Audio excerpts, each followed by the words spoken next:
हवा का मौसम बता रहा है कि वो जुल्फ अपनी लहरा रहे। हवा का मौसम बता रहा है वो जुल्फ अपनी लहरा रहे हैं। सवारी तैबा से चल पड़ी है, हुजूर तशरीफ ला रहे हैं।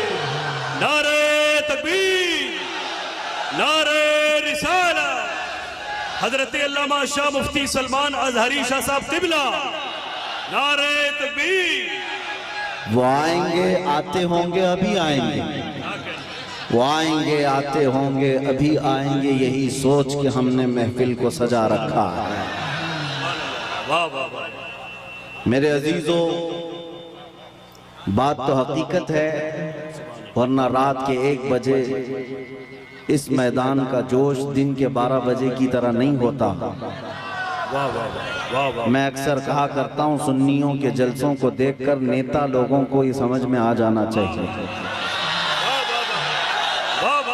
कि हर मजमा 100-200 रुपए के लिए नहीं जमा होता है। हमारे मजमे वो हैं जहां 100-200 के लिए नहीं, अपनी गर्दन हुजूर की बारगाह में पेश करने आते हैं। हम तो अपनी जिंदगियों के नजराने लेकर बारगाह मुस्तफ़ा में आते हैं। वरना मुझे बताओ, यहाँ बैठा हुआ कौन सी पार्टी का नेता है जो तुम्हें बुलाया? यहाँ कोई नेता नहीं है मेरे अजीजों। और एक बात मुझे ये बताना भी है कि हकीकत में मैंने पहली मर्तबा इस तरह का देखा है कि एक जलसा पहले कैंसिल होकर दूसरे जलसे की यह हालत होती है। कल ही हमारा आना तय था, पोस्टर भी लगे थे, सब तारीखें तय थी, यहाँ उलमा भी बैठे हुए हैं। इससे पता ये चलता है, अगरचे कल संडे था, वो तो मेरी आंखों की शदीद तकलीफ की वजह से एयरपोर्ट से फ्लाइट मिस हो गई, और वैसे शौक से मैं काला चश्मा लगाकर नहीं बैठा हूँ। मगर ये बात समझ में आती है कि कल हमारे किसी साहब ने कहा यहाँ से कि संडे था और पब्लिक थी, मजमा था। हम आज यहाँ आकर के बताते हैं कि सुन्नियों के यहाँ कोई संडे नहीं होता। हर वो रात जो मेरे मुस्तफ़ा के नाम है वो हमारी ईद की रात है।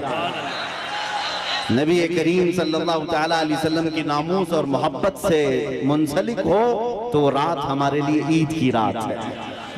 और लोग ये अभी भी ये पूछने में लगे रह गए दलील, अभी भी ये बातें पूछने में लगे रह गए दलील के शबे मीलाद का सबूत कहाँ है। बल्कि हम तो ये कहते हैं जिस रात नबी का तज़किरा हो जाए वो हमारे लिए ईद की रात है।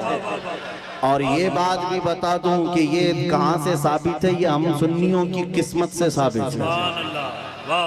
अजीज़ान गिरामी वक़ार, कुछ पैगामात तो मैं आपको दे जाऊंगा।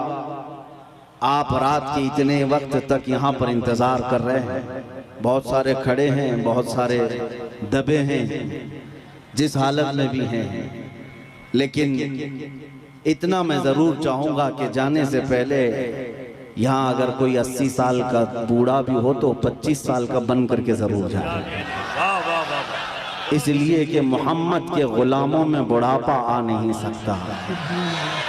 अलैहिस्सलातु वस्सलाम, मेरे आका सल्लल्लाहु तआला अलैहि वसल्लम की ग़ुलामी जिसके गले में है वो कभी अपनी ताकत की तरफ नहीं देखता, वो गुंबद खजरा की तरफ देखता है।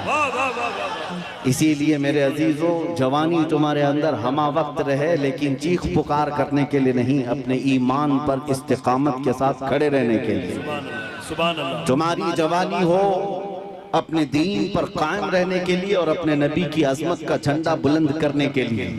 फिर देखना वो वक्त आएगा, वो वक्त आएगा जो खौफ और हिरास का माहौल तुम्हारे दरमियान में है वो कीड़े मकोड़ों के अंदर चला जाएगा। और वैसे भी आज ही की बात है, आज ही की बात है, कुछ पाखंडियों को दिल्ली की सरजमीन पर प्रदर्शन करते हुए देखा। मेरे अजीजों, ये बार बार की बात है, कुछ लोग आए वहां प्रदर्शन करते हुए, उन्होंने ये ऐलान किया कि मेवात में, नूह में जो फसादात हुए, मुसलमानों ने ऐसा किया वैसा किया।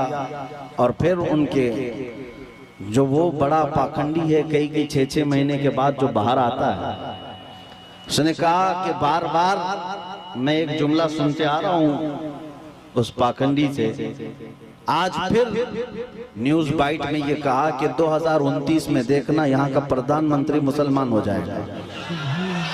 ये हमारी बात नहीं है, हमारी बात नहीं। तुम्हारे सीने में जो खौफ है वो तुम्हें सता रहा है, तुम्हारे दिल में जो डर है वो तुम्हें खौफ और हिरास में मुब्तला किया है। एक बात बताओ है सुन्नियों, मॉब लिंचिंग किसकी होती है? हमारी होती है ना। मारे हम जाते हैं, काटे हम जाते हैं, हर जगह तोड़े जाते हैं। हम लोगों को आज तक 70 साल से फुटबॉल की तरह तुम खेलते आए हो। हमारी पूरी जमात को टुकड़ों में तुमने तब्दील कर रखा है। हमारे पास क़ियादत नाम की चीज नहीं रह गई, सियासत में हमारा नाम नहीं रह गया, कुछ नहीं है इस जमात के पास। सुप्रीम कोर्ट के रिटायर्ड जजेस कहते हैं कि मुसलमानों की हालत हिंदुस्तान में दलित समाज से भी नीचे आ चुकी है। फिर मैं पूछता हूँ, जब हम इतने टूटे बिखरे गरीब हैं तो ये दज्जाली मीडिया में 24 घंटे हम क्यों हैं? सारा डिबेट हम पर क्यों होता है? सारा डिबेट हम पर क्यों होता है? सबके निशाने पर हम क्यों हैं? मेरे अजीजों, क्या ये अकल में आने वाली बात नहीं है तुम्हारी? तुम सोचते नहीं अगर हम कुछ नहीं है तो जिक्र इतना क्यों है? क्या कहने? वाह वाह। जो कुछ नहीं है उसका जिक्र होना ही नहीं चाहिए। एक तरफ तो तुम कहते हो इनकी तादाद बहुत कम है, ये टूटे बिखरे हुए हैं, पंचर पुत्र नाम से भी तुम पुकारते हो, लेकिन पूरी इतनी बड़ी मेजॉरिटी कौम को अगर किसी कौम से डराते हो तो हम ही हैं। तुम्हारे पास डराने के लिए कोई और ताकत नहीं, मुसलमानों को लेकर डराते हो। मैं एक बात बताता हूं, तुम्हें नहीं पता है नौजवानों तुम्हारे पास क्या है, कुत्तों को जरूर पता है। तुम्हें नहीं पता है तुम्हारी कुव्वत का आलम क्या है, इसलिए कि बरसों तुम्हारी सोहबत खराब हुई, इस वजह से तुमने अपने असलाफ की तारीख भुला दी। हकीकत में तुम किस बुजुर्ग की और कौन से तुम्हारे असलाफ थे जिनके तुम अखलाफ बन करके आज जमीन पर चल रहे हो, तुम्हें पता ही नहीं तारीख, लेकिन उनको जरूर पता है। इकबाल ने 100 साल पहले ये बात कही थी, इनका ये जो डर है वो ऐसे ही नहीं है, कुछ बात तो है कि मिटती नहीं हस्ती हमारी। सदियों रहा है दुश्मन दौरे ज़मा हमारा, तौहीद की अमानत सीनों में है हमारे, आसान नहीं मिटाना नामो निशा हमारा। यूनान और मिस्र रोमा सब मिट गए जहां से, बाकी मगर है अब तक नामो निशा हमारा। नारे तकबीर, नारे रिसालत, ख्वाजा का हिंदुस्तान। काश ये नौजवान मुसलमान समझ जाते कि हमारी अपनी ताकत, हमारी अपनी हैसियत क्या है। तुम्हारा एक ही तारुफ में बताता हूं, अपना किसी से इंट्रोडक्शन कराना तो इस बात से कराना जो इकबाल ने कहा था, आबरूए मां जना में मुस्तफास्त। हम सबकी इज्जत आबरू मुस्तफा के नाम से है। हम उनके दरबार के गुलाम हैं, हम उनके दरबार के अदना खादिम हैं, और हमारा सब कुछ उस दरबार से वाबस्ता। यही हमारी वैल्यू है, यही हमारी हैसियत है। और अगर तुम अपना अलग अलग इंट्रोडक्शन कराओगे, तुम्हारी पेशानियां घिस जाएं, तुम्हारी जिंदगियां खत्म हो जाएं, तब भी तुम्हारा नाम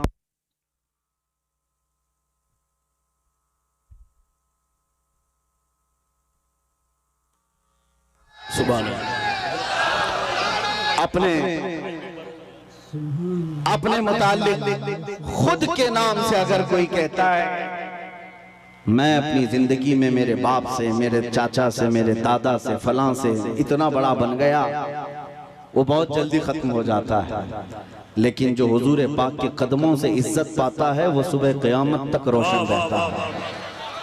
आबरूए माज़ना में मुस्तफा, हम सबकी इज्जत आबरू मुस्तफा के नाम से है।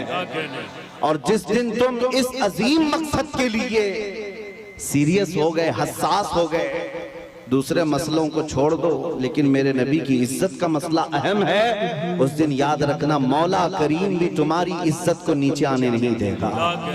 तुम उसके हबीब की इज्जत के लिए फिक्रमंद हो, और मौला करीम तुम्हारी इज्जत को बुलंद करेगा। हमने देखा है 100 साल बीत गए, आज भी हमारे मजमों में आला हजरत का नाम क्यों लिया जाता है? वाह वाह वाह वाह। हाँ, उनका नाम क्यों पुकारा जाता है? हर जगह इश्क मोहब्बत, आला हजरत, आला हजरत। क्यों? हम में से किसी ने देखा है उन्हें? हमारे बाप ने भी नहीं देखा होगा।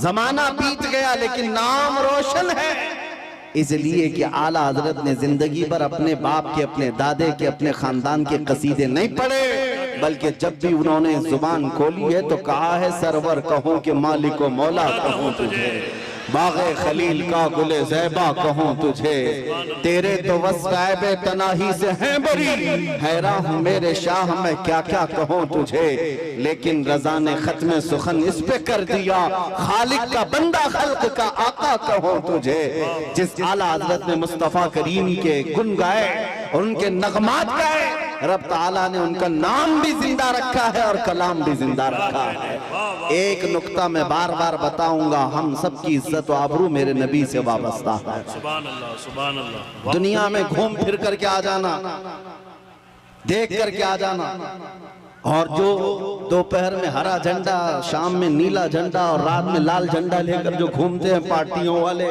इनको भी देख लेना। 40-40 साल जूतियां उठा करके खिदमत करने वाले जब बूढ़े हो गए तो साइड में लगा दिए गए। हमने देखा है, आपको भी पता होगा। बाद में तो न्यूज के पेपर के किसी कोने में भी उनका नाम नहीं। 40 साल 45 साल किसी पार्टी के लिए वक्त कर दिया, बुढ़ापा आया तो साइड लगा दिया गया। अब नई दुनिया है, नए नौजवान है, ये दुनिया यही है। शहद दिखा है, जहर पिला है। लेकिन मेरे अजीजों, एक बात याद रखो, नबी करीम सल्लल्लाहु ताला अलैहि वसल्लम की गुलामी में जो जितना बूढ़ा होता है उसकी इज्जत उतनी बढ़ती चली जाती है। यहाँ बूढ़ों को साइड नहीं लगाया जाता। उलमाए कराम से पूछना, उलमा में जो सबसे ज्यादा उम्र वाले आलिम होते हैं, मजमे में उनकी सबसे ज्यादा इज्जत भी हुआ करती है। इसीलिए शुरू ही में मैंने कहा, मोहम्मद के गुलामों में बुढ़ापा नहीं आ सकता। रसूल करीम सल्लल्लाहु अलैहि वसल्लम की मैं तुम्हें बार बार ये बताऊंगा, जो तुम चकाचौंध को देख करके कभी गुमराह हो जाते हो, उनके पीछे भाग जाते हो, बॉलीवुड को देखा, हॉलीवुड को देखा और समझने लग गए यही स्टार हैं। पूछ लेना कल परसों के स्टार कौन थे, आज के कौन हैं। यहाँ रोज बदल